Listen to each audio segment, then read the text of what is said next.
अपनी चलती फिरती दुकान भी बना सकते हैं। क्या हमारा भविष्य बनेगा। पहले हम दूसरों पे मोहतात थे, अब अपना आप कर सकेंगे। विकलांगता कोई अभिशाप नहीं होता, यह अनुज वर्मा ने साबित किया है। रामपुर की समस्या इस समय एक है कि दुर्गा विहार कॉलोनी से राजपूताना वन विभाग द्वारा उस पर 2 महीने पहले आपत्ति लगा दी गई। पीडब्ल्यूडी द्वारा सड़क खोद कर डाल दी गई। रोजाना एक्सीडेंट हो रहे हैं, हादसे हो रहे हैं। नगीना सांसद चंद्रशेखर आज़ाद के द्वारा नजीबाबाद एवं धामपुर ब्लॉक के 75 दिव्यांगजनों को आर्थिक स्तर सुधारने के लिए ट्राई साइकिल वितरण किया जा रहा है। हमारे साथ हैं सांसद प्रतिनिधि विवेक सेन। इससे पहले विवेक जी, आपका स्वागत है हमारे चैनल पर। बहुत बहुत धन्यवाद। ये जो कार्यक्रम रखा गया है, इस कड़कड़ाती ठंड में इतने सारे दिव्यांग शायद धामपुर में पहली बार एकत्रित हुए हैं, क्या उन्हें मदद दी जा रही है और किस योजना के तहत? ये कार्यक्रम माननीय सांसद जी द्वारा अभी पूर्व में प्रत्येक ब्लॉक में कैंप लगवाकर जो पात्र लोग हैं उनकी सूची बनवाई गई थी और आज उसी विषय में यहाँ पर ये लोग इकट्ठे हैं। माननीय सांसद जी कुछ देर में यहाँ पहुँचने वाले हैं। उनके थ्रू ही ये सारी रिक्शाएं जो है पात्र लोगों को जो है डिस्ट्रीब्यूट होगी और बाकी जो वो यहाँ आ जाएंगे तो उसकी जानकारी आपको उनके द्वारा मिलेगी। इस सांसद में भी ग्रस्त हैं और धामपुर में नहीं पूरे क्षेत्र में ज़मीन पर भी धरातल पर उतरकर मैदान में काम करते हैं। यह प्रोत्साहन कहाँ से मिलता है? ये प्रोत्साहन जब हम ग्रामीण क्षेत्रों में जाके लोगों के आंख में आंसू देखते हैं और अपने महापुरुषों का संघर्ष देखते हैं तो ये प्रोत्साहन अकेले मेरे अंदर नहीं है, हमारी पूरी टीम के अंदर है।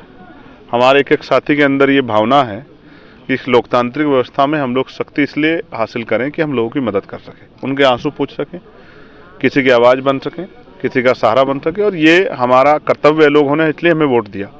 हमें तनख्वाह मिलती है जनता के टैक्स से पैसे, हमारी जिम्मेदारी है हम एक एक व्यक्ति की आवाज़ बने, उनके साथी बने, उनके साथ खड़े हों और उनकी जो है परेशानियों को हल करें। यही एक नेता की जिम्मेदारी है। और मैं तो नेता नहीं, मैं तो इनका इस क्षेत्र का बेटा हूँ, भाई हूँ।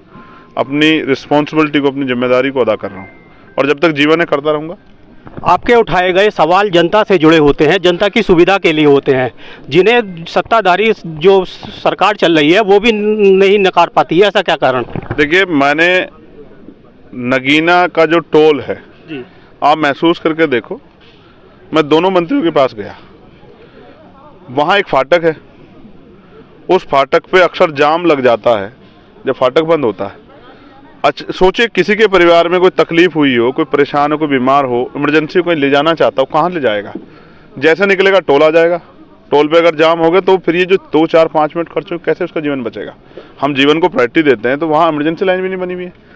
कीरतपुर का जो टोल है, जो ग्रामीण क्षेत्र है जहाँ से 2-3 किलोमीटर, जिनका दिन में 3, 4, 5 बार निकलना होता है, तो वो लोग क्यों टोल का पैसा भरें? जब हम गाड़ी पे टैक्स भर रहे हैं तो फिर ये टोल की मार हम पे क्यों पड़े? मैंने पार्लियामेंट में आवाज़ उठाई कि 15 किलोमीटर के अंदर जो टोल है उन ग्रामीण लोगों को छूट देनी चाहिए। कोई पास नहीं, कुछ नहीं, उनके आप एक कार्ड बना दो कि भाई आप यहाँ से जा सकते हो।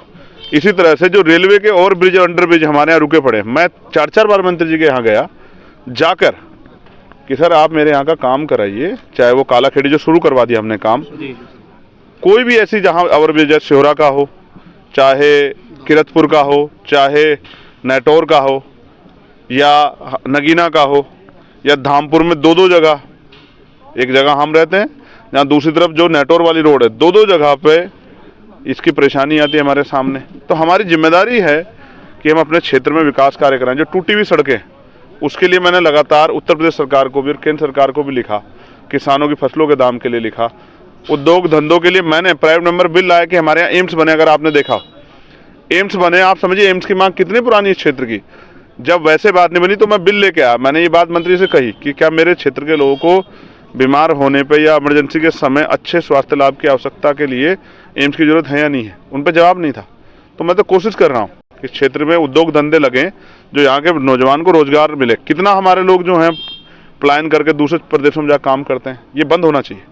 धामपुर की समस्या इस समय एक है कि दुर्गा विहार कॉलोनी से राजपूताना तक लगभग 8 किलोमीटर चौड़ीकरण सड़क हो रहा है, मगर वन विभाग द्वारा उस पर 2 महीने पहले आपत्ति लगा दी गई। पीडब्ल्यूडी द्वारा सड़क खोद कर डाल दी गई। रोजाना एक्सीडेंट हो रहे हैं, हादसे हो रहे हैं। पिछले 2 महीने से काम बंद है। वन विभाग कहता है कि जब तक केंद्र सरकार से एनओसी नहीं मिलेगी सड़क नहीं बना सकते। मैं कल रात यहाँ पहुँचा हूँ, आज सुबह ही हम लोग ये वितरण जो है ट्राईसाइकिल्स का वो कर रहे हैं। आज आपने मेरे सामने रखी, हालांकि विवेक जी ने जो यहाँ प्रतिनिधि मुझे बताई थी, मैंने कहा जैसे मैं आऊँगा मैं खुद उसका निरीक्षण करूँगा। और जो समस्या, वास्तविक समस्या को जानकर मैं खुद जाके, जब हाउस चलेगा फरवरी में, केंद्रीय मंत्री से बात करूंगा और उनसे आग्रह करूंगा कि इस काम को हमारे जल्दी जल्दी कराएं। किसी को एनओसी देनी पड़े, जनता को परेशानी नहीं होनी चाहिए, असल बात ये। चलिए, धन्यवाद। आखिरी सवाल, क्या इस तरह के कार्यक्रम आगे भी जारी रहेंगे? ये जारी रखने के लिए तो हम लोग काम कर रहे हैं। ठीक। ये थे नगीना सांसद चंद्रशेखर आज़ाद जी, जिन्होंने आगामी योजनाओं और धामपुर की सबसे बड़ी समस्या सड़क चौड़ीकरण में जो पैदा हो रही है उसका निस्तारण का भरोसा दिलाया है। न्यूज़ टाइम्स लाइव के लिए धामपुर से अभिषेक गुप्ता की रिपोर्ट।